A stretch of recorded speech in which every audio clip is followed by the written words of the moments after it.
Hello viewers, welcome to প্রথম school. আমরা আজকের ভিডিওতে দেখব আমরা একটা বোর্ডের ভিতর কিভাবে পিনগুলো অর্গানাইজ করতে পারি। তো এটা খুবই সহজ, এটা খুব কঠিন কাজ না। তার আগে আমাকে জানতে হবে যে আসলে আমরা কেন অর্গানাইজ করি, একটা বোর্ডের ভিতর কেন পিনগুলো অর্গানাইজ করার প্রয়োজন হয়, বা অর্গানাইজটা কি। অর্গানাইজ মানে হচ্ছে সাজানো। আমাদের যেহেতু অ্যাকাউন্টটা নতুন, আমাদের অ্যাকাউন্টে কোনো ফলোয়ার তেমন নাই, এক কথায় নেই।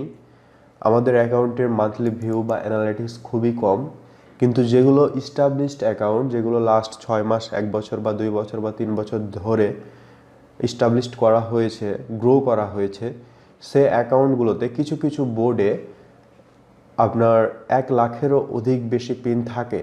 সেগুলো সেভ করা হতে পারে, নিজের পিন থাকতে পারে, এই বিষয়টা। তো আমার এখানে মাত্র 2টা বোর্ড আছে, একটা বোর্ডে 3টা পিন আছে, আর একটা হচ্ছে 2টা। এখন যে বোর্ডগুলোতে যাদের ইস্টাবলিশড অ্যাকাউন্ট অলরেডি, তাদের বোর্ডে অনেক পিন আছে। এখন কোনো একজন ভিজিটর একটা বোর্ডে ভিজিট করবে, তারপর দেখলো সেখানে 1 লাখ পিন আছে। এর ভিতর থেকে সে কিন্তু আসলে বুঝতে পারবে না যে কোন জিনিসটাকে হাইলাইট করা হয়েছে, যদিও বোঝা যায় যে বোর্ডটা এই রিলেটেড। কিন্তু আমরা অর্গানাইজ বাটনটা ব্যবহার করে প্রথমে কিছু পিন নিয়ে আসতে পারি।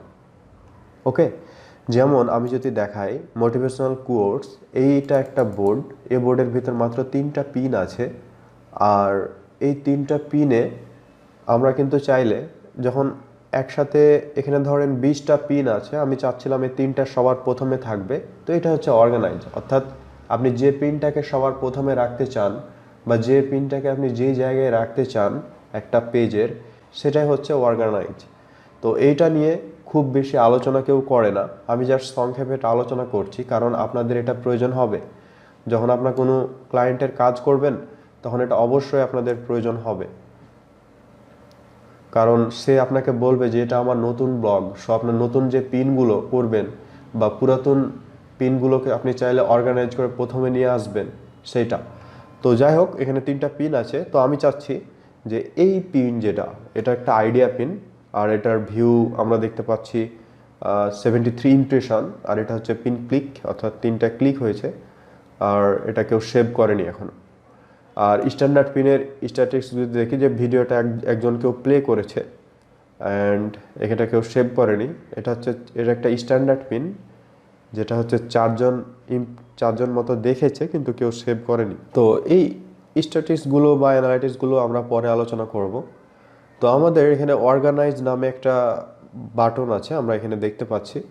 তো অর্গানাইজে যদি আমরা একটু দেখে আসি, ক্লিক করলে কি হয়, প্রত্যেকটা পিনে আমাকে বলছে select pin to starts and select and reorder. যেহেতু এটা আমি সবার প্রথমে পাবলিশ করেছি, এই জন্য এটা শেষের দিকে আছে।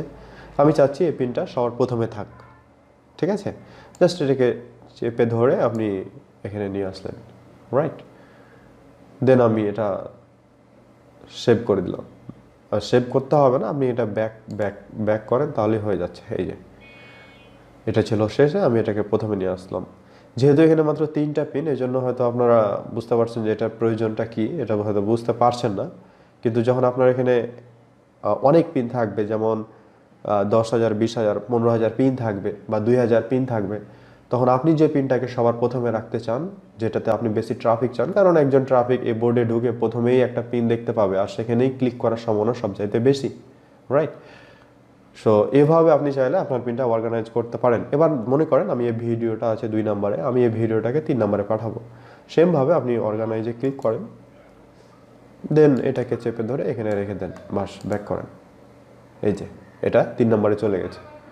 জাস্ট আপনার মনের মতো করে একটা বোর্ড সাজানো, যে আমি এই পিনটা কোথায় রাখবো, কোন জায়গায় রাখবো, এই তো। তো আজকের টিউটোরিয়াল নিয়ে আপনাদের যদি কোনো কোয়েশ্চেন থাকে, অবশ্যই আমাদেরকে কমেন্ট বক্সে জানান। নেক্সট ভিডিওতে দেখা হবে। ধন্যবাদ সবাইকে।